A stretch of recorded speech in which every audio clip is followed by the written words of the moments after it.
Abba, Padre. Bueno, encontramos esta frase muy interesante dentro de la escritura en tres partes. Una es en la oración de Jesús en el huerto de Getsemaní antes de su crucifixión, y otras dos veces es mencionada con Pablo a través de sus cartas. Vamos a leer una de ellas al respecto, y para ello nos vamos a ir a Gálatas 4:6, y dice: y por cuanto sois hijos, Dios envió a vuestros corazones el espíritu de su Hijo, el cual clama: Abba, Padre. Una situación interesante es que Abba procede del idioma arameo y significa papá. Y padre, obviamente, es la traducción de ese idioma griego a una palabra con un significado muy parecido, que es el de padre.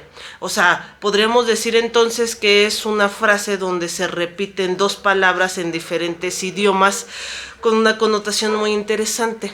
Si nosotros nos vamos a la parte cultural de la palabra Abba, sabemos que incluso el pueblo judío, los niños era la forma en la que se referían a su papá, que gritaban por las calles diciéndole Abba, Abba. Y hoy inclusive lo podemos seguir viendo. Es decir, es la forma en que los niños se refieren a sus padres. Ahora bien, muchos detractores podrían decir que esta palabra es una situación muy poco clara cuando decimos que tenemos que tener esa relación de confianza con Dios, y tratan de separarla diciendo que es una cosa más de respeto. Sin embargo, si nosotros pudiéramos inclusive traducir esa parte de Abba, sería una forma cariñosa de decir papi, papito. Una situación muy interesante. Ahora bien, como yo siempre se los he dicho, no podemos hacer una declaración aislada sobre un versículo, sobre una traducción, sin conocer toda la escritura. Para poder hacerlo debemos de leerla toda, entender los conceptos interesantes que hay en ella. Y un concepto interesante que está ligado a toda esta situación es justamente cuando Dios dice ser nuestro Padre. Tanto es así que Jesús enseña en la oración decir Padre nuestro, y es como empieza esa oración. Él mismo presenta como hijo y presenta a su Padre como tal. En este momento, además de eso, Jesús nos dice con su interpretación perfecta de las escrituras que debemos de ser como niños, y pone inclusive un niño en medio para decir que Él es el mayor de todos. Es más, en su plática con Nicodemo podemos observar que nos dice un punto clave: ustedes deben de nacer de nuevo. El que no nazca de nuevo no puede ver el reino de Dios. Y cuando uno nace de nuevo, empieza esa situación de bebé a niño. Ahora bien, ¿cómo es una relación entonces de un padre con un hijo? De forma ideal, podemos decir que un padre, Abba, un papi, alguien que está en confianza, es alguien que participa activamente en tu vida, que tiene un rol significativo. Tal vez puedas decirle padre a ese padre biológico que se alejó, te tuvo, pero que realmente no tiene un significado. Es más, hasta rechazarías en cierta forma decirle como tal, porque nunca tomó ese papel en tu vida. El problema nunca fue la palabra, el problema ni siquiera es su significado, sino es el rol que tiene Dios el día de hoy en toda tu vida. Ese es el secreto de esa palabra conjunta en dos idiomas, Abba, Padre, alguien que tiene un rol significativo. Ahora bien, como toda situación, Dios, siendo nuestro Padre, es quien nos busca, quien nos llama, y nosotros somos quienes decidimos aceptar ese llamado. Si nosotros nos alejáramos de eso y culpáramos a Dios de ese problema, ¿qué no acaso estaríamos nosotros malentendiendo las cosas, echándole la culpa a un Dios por nuestras acciones? Inclusive es una situación reiterativa, porque siempre culpamos a Dios del pecado cuando Él no es autor del mismo, Él no es ministro del mismo, Él no negocia con el pecado. Somos nosotros quienes estamos muy recurrentes a utilizar y a malversar todo a nuestra conveniencia. porque así nos es más fácil. Ahora bien, esta situación entonces podemos examinarla con un niño. Un niño depende de su padre. Un niño tiene problemas y acude directamente con sus padres para resolverlo. Cuando hay alegrías, cuando hay dolor, cuando hay necesidad, va con su padre. ¿Y qué espera ese niño de su padre?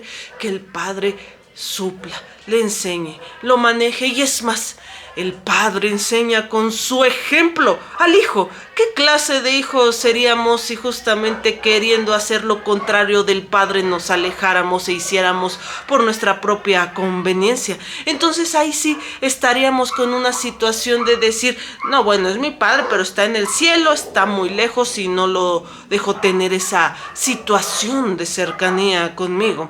En ese momento debemos de entender que lo que Dios quiere hacer con nosotros es que tengamos esa relación cercana, de confianza. ¿Cuántas veces tú te has puesto a orar tal vez 1 o 2 minutos y se te hace una eternidad y de repente escuchas a alguien que se pone a orar por mucho más tiempo y dices, ¿cómo es posible? Realmente no se trata inclusive de una cuestión de tiempo, se trata de una situación de cercanía, de confianza, de tenerlo presente. ¿Que no acaso, por ejemplo, cuando tú vas hasta en la calle, ¿no?, buscando a lo mejor alguna situación particular tuya y de repente ves algo que le gusta tal vez a tu padre y te acuerdas de él y dices, ay, tal vez se lo voy a comprar para llevárselo? Que no quiere decir que siempre lo tenemos en nuestro corazón y de la misma forma a los demás, porque es el amor el que nos une. En esta situación debemos de entender que la vida no es pesada con un régimen riguroso simplemente de oración de cierta forma, en cierto horario, en ciertas circunstancias, sino es tener esa completa relación cercana con Dios. ¿Que no acaso sería una oración inclusive estar tal vez en el transporte en voz baja y estar platicando y orando con Él? ¿Que no sería inclusive en tu trabajo, tal vez cuando vas a comer algo y le digas, mira Dios, voy a comer esto porque me gusta, y le platiques, aunque obviamente sí, ya lo sabe, pero la relación, la oración siempre es de nosotros hacia Él. Las escrituras siempre hablan de Él hacia nosotros, pero no son las únicas formas de comunicación con Dios.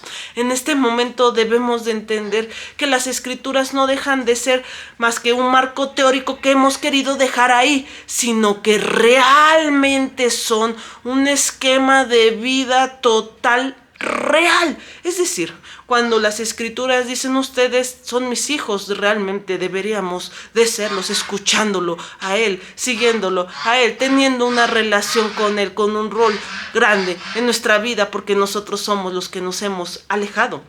Ahora bien, de la misma forma, todas las situaciones en esta parte del convenio con las escrituras, es decir, nosotros no solamente tenemos a un Espíritu Santo, el cual creemos tener dentro de nosotros, pero ¿quién lo escucha?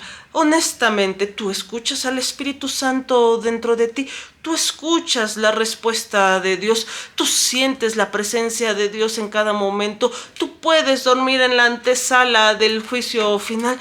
¿Tú puedes tener esa confianza y esa credibilidad en que Dios siempre todo lo que obra va a ser justamente para bien tuyo? Muchas veces nos hemos apropiado de las promesas de la Biblia.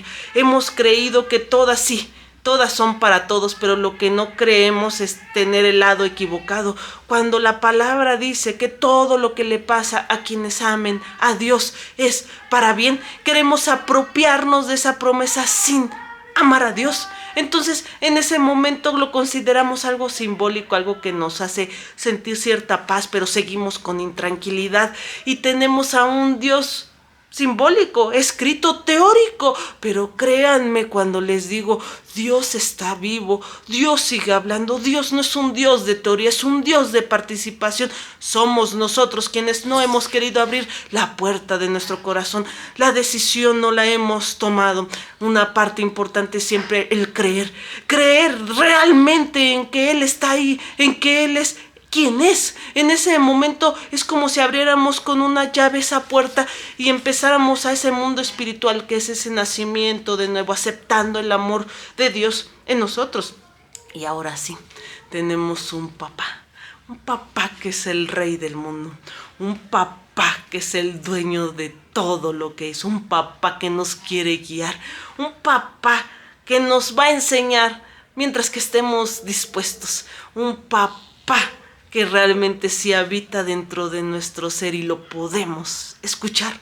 Si tú no lo escuchas, no te preocupes, la promesa es para todos. Entonces tienes que ir hacia Él, tienes que aceptar su amor, tienes que entender que en esta vida lo que nosotros siempre hemos hecho es por partes, es incompleto, es insuficiente, y que Él sí lo puede hacer en ti, que no es lo que espera un niño cuando tiene un problema en la escuela y mandan a llamar al papá y él se pone enfrente y el niño detrás a que solucione la situación, y nosotros lo hemos querido sentir teórico, como si Dios más bien estuviera detrás y nosotros delante, y así jamás lo vamos a poder conocer. Así que no lo olviden, Dios los ama mucho. Dios es nuestro Abba Padre, para quienes acepten su amor, para quienes acepten ese sacrificio en la cruz como medio de su gracia, como ese regalo inmerecido.